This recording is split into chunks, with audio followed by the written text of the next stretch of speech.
नमस्कार मित्रों, मैं हूँ सूर्यकांत द्विवेदी और आज चर्चा करते हैं नित्य पूजा की। बहुधा ये प्रश्न हमारे सामने आता है कि हम नित्य पूजा कौन सी करें, कौन सी ऐसी पूजा करें जिससे हमारे अंदर ऊर्जा का संचार हो, सकारात्मकता हो, भाव और भक्ति के साथ भगवान का आशीर्वाद प्राप्त करें। लेकिन इससे पहले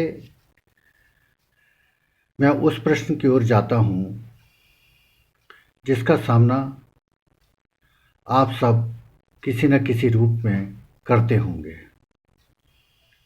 जब हम पूजा करते हैं और विभिन्न देवी देवताओं का, ग्रहों का, नक्षत्रों का पूजन अर्चन करते हैं तो समय बहुत व्यतीत हो जाता है। कुछ लोग घंटों घंटों पूजा करते हैं। कई बार ये भाव भी आता है कि बहुत देर हो गई, जल्दी से पूजा संपन्न हो।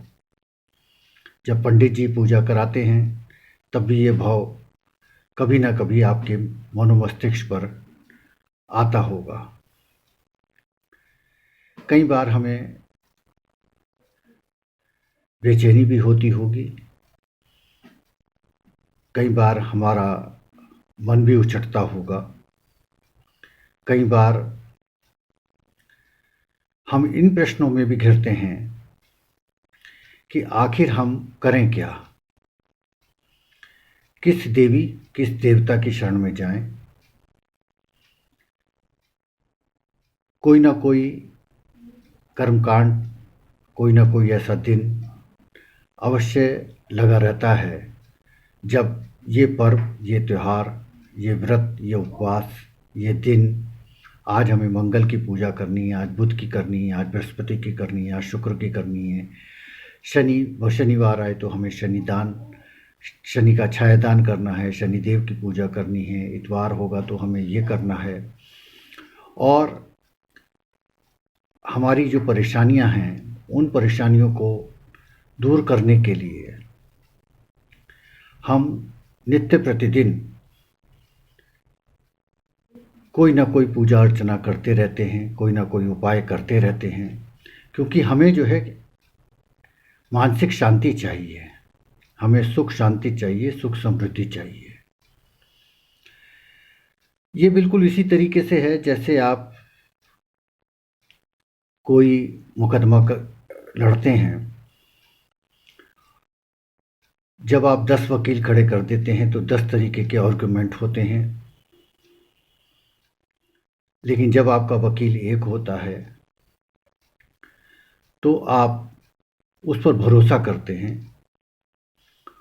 और ये कामना करते हैं, ये विश्वास करते हैं कि जो भी निर्णय होगा वो हमारे हित में ही होगा। पूजा का क्रम भी बिल्कुल इसी तरीके से है। जब आप 10 लोगों को अपना वकील बना लेंगे तो निश्चित ही परिणाम भी वो भिन्न भिन्न होंगे। आप एक को अपना वकील बनाइए, एक के प्रति समर्पित हो जाइए। जो भी आपके इष्ट हैं, मैं यहाँ आपको ये सजेस्ट नहीं करूँगा कि आप किसकी पूजा करें।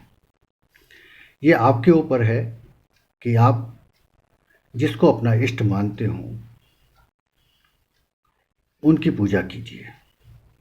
लेकिन नित्य कर्म पूजा में सबसे महत्वपूर्ण बात यह है कि हमारे अंदर ऊर्जा आनी चाहिए, सकारात्मकता आनी चाहिए। ये ऊर्जा और सकारात्मकता भगवान सूर्यदेव की पूजा से आ सकती है, क्योंकि दिन जो है वो ऊर्जा का उन्वान है, ऊर्जा का विषय है। दिन जो है हमारी स्फूर्ति का, हमारे कार्यों का, हमारे कर्म का प्रतीक है। रात्रि हमारा विश्राम का प्रतीक है। तो दिन हमारा अच्छा हो, इसके लिए एक ऊर्जा और सकारात्मकता आपके अंदर आए, इसलिए सूर्य भगवान की तो नित्य पूजा करनी ही चाहिए। अब ये पूजा कैसे करनी चाहिए? सूर्य भगवान को यथासंभव जल तो अर्पण करें ही करें, लेकिन बहु देववादी दृष्टिकोण को अलग करते हुए सिर्फ आपको 2 मिनट अपने प्रभु से, अपने इष्ट से संवाद अवश्य करना चाहिए।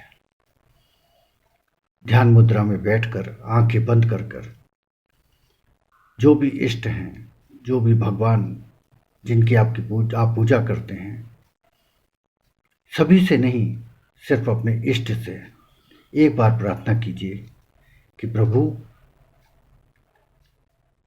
सब कुछ आपके प्रति समर्पित है, आप जो करेंगे अच्छा करेंगे। जो बीमार हैं वो ये आंख बंद करके एक ध्यान अवश्य लगाएं कि जो भी होगा अच्छा होगा, मेरे रोगों का, मेरे कष्टों का क्षरण हो रहा है, मैं ठीक हो रहा हूँ। तो ये सकारात्मकता है, इसको हीलिंग भी बोलते हैं। जब ये ऊर्जा का संचार आपके अंदर होगा तो निश्चित ही आपको उसके परिणाम मिलेंगे।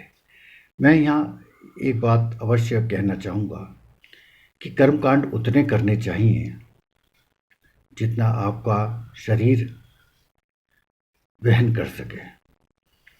आप भगवान के प्रति अपने भाव समर्पित कीजिए। जैसे आपके भाव होंगे, भाव के अनुरूप वशीभूत हैं भगवान। विभिन्न कर्मकांड वो आपकी इच्छा पर है कि आप कितने करते हैं, लेकिन एक ही देव की पूजा वो नित्य कर्म में सर्वश्रेष्ठ होती है। अगली कड़ियों में मैं आपको बताऊंगा कि जो भी आपके इष्ट हैं उसके अंतर्गत आप कैसे कैसे किस किस देव की संक्षेप में पूजा कर सकते हैं। आज बस आपके प्रति हमारा उद्देश्य यही था कि आपको ये ज़रूर जागृत करें कि आप 1 मिनट चाहे 2 मिनट भगवान से संवाद अवश्य करें। मंगलम भगवान विष्णु, मंगलम गरुड़ध्वजा, मंगलम पुंडरीकाक्ष, मंगलाय तनोहरि। नमस्कार, प्रणाम।